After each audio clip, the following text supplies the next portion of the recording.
Yo, what's up guys? Welcome back. Today we're going to be talking a little bit about Dragon Ball Daima. We're going to be doing this, compliment sandwich style, except reverse. What do I mean by that? Okay, so right off the bat, right from the beginning, it kind of sets a tone on what kind of anime this was going to be. Can't really talk about Daima without talking about GT, of course, and they are referencing or borrowing, stealing a lot from GT, making the main characters children, having to leave the Earth to go collect Dragon Balls, the Super Saiyan 4 thing at the end. There's many more things, I'm sure. Pansy, of course. That's pretty on the nose. Pansy. They're both little girls, and Pan did fight more than Pansy. I mean, Pan is a Saiyan, so she kind of has like that battle prowess, and the demon world is pretty weak. Like most of the demon world is trash. They were all shook by Super Saiyan. Just Super Saiyan, base Super Saiyan. So they're pretty trash, but I mean, that's to be expected. Most people in the universe are just trash compared to Super Saiyan. The demon world is in the universe for some reason. It's like this whole separate place just in the universe. The whole universe kind of lore that was built up in Dragon Ball Super. The Dragon Ball Super lore in general is just not thought of. It's not cared for because, let's just be honest, Daima was really just using the GT mold. I mean, it's so lazy too, because we'll get to the whole Super Saiyan 4 thing. They literally had opportunities to not make it Super Saiyan 4. Right before he goes Super Saiyan 4, Neva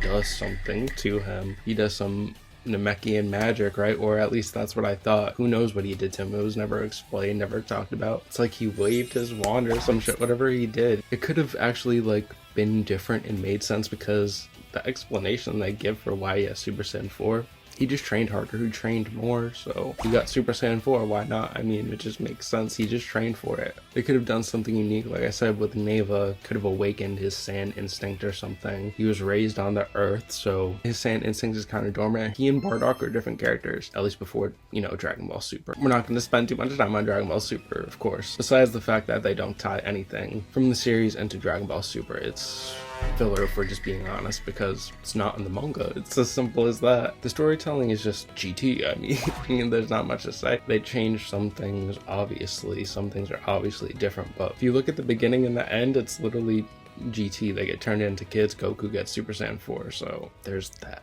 The Supreme Kai being involved. If I was a kid, I would have loved this, because when the Supreme Kai was first introduced, his aura gave Piccolo pause to stop aura farming, which is crazy. Piccolo had to pause. The Supreme Kai looked so devious. He actually looked like a demon there, right? I remember him levitating to walk at one point. He must have done that at least once, but the Supreme Kai lost aura over the years. It's really unfortunate. They keep bringing him back to, obviously in Super, they connected him to Beerus, but in Daima, the Supreme Kai's race was living in the demon world. They were born out of trees. There was some good shit there. I mean, the Supreme Kai did some nice things for the fucking people of the demon realm, I guess. He broke the collar on Pansy, and I do kind of like his portrayal in Daima. Obviously, he was turned into a kid like the rest of them, and the rest of them all have their consciousness still, so it makes sense that he would be useful.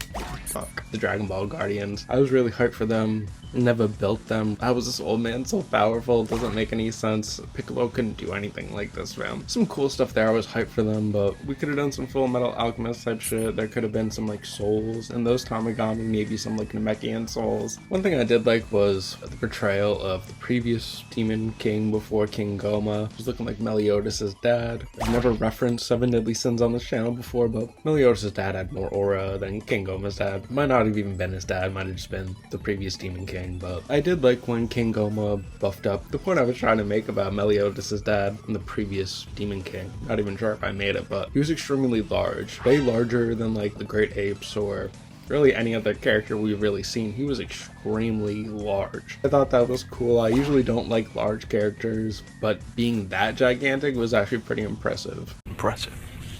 Very nice. So that was one thing I enjoyed. The third eye, fam. Yeah, the third eye, I mean, it was cool all the way up until the end, right? When we went back to that shop and there were two more demonic third eyes, fam. Two characters I did enjoy were Majin Kuu and Majin Duu. I loved their characters, both of them. They both had aura, and Majin Duu was so stupid. Yeah. And Majin Kuu had personality as well.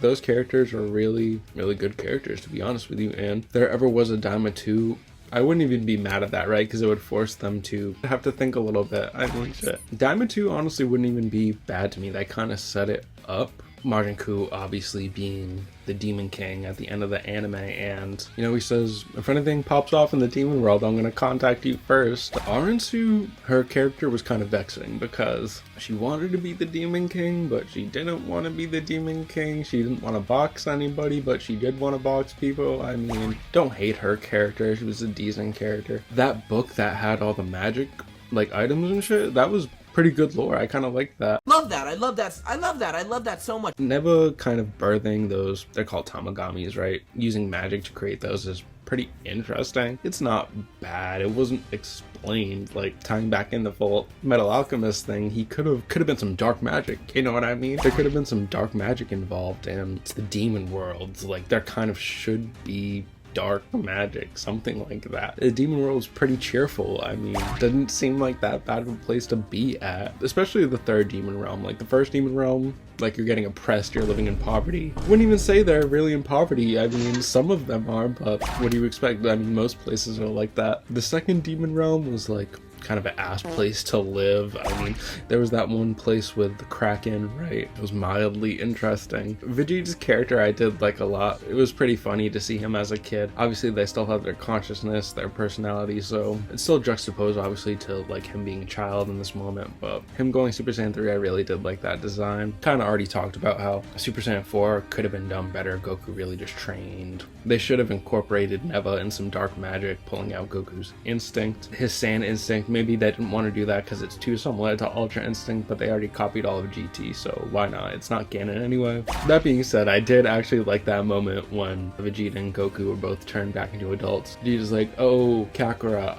I see you've been to the Super Saiyan bargain sale. And Goku's like, oh, Vegeta, you finally got Super Saiyan 3. Woohoo. Like it was actually a funny moment. It was a bit of a meme moment. It was breaking the fourth wall for the first time in the series, so it's a little jarring, but I enjoyed that moment regardless. The fighting animation was really good, especially, like I said, Super Saiyan 3. I did enjoy that moment. Seeing Vegeta go Super Saiyan 3 in battle was hype to me. I did enjoy it. The whole aesthetic of it. The aesthetics in the show were really strong. Very beautiful art, very colorful art. It made it a very enjoyable experience, even though, like I said, obviously like the first and the second demon realm are kind of ass. I mean, the world building of the demon realms left something to be desired. Super Saiyan 4's aesthetic looks too much to me like just OG Super Saiyan 4, which is like why I think they copied it. I mean, it's blatant that they copied it. They could have done something unique. Like I said, especially with that Neva thing, they could have done some dark magic to Goku, giving him Super Saiyan 4 that way, but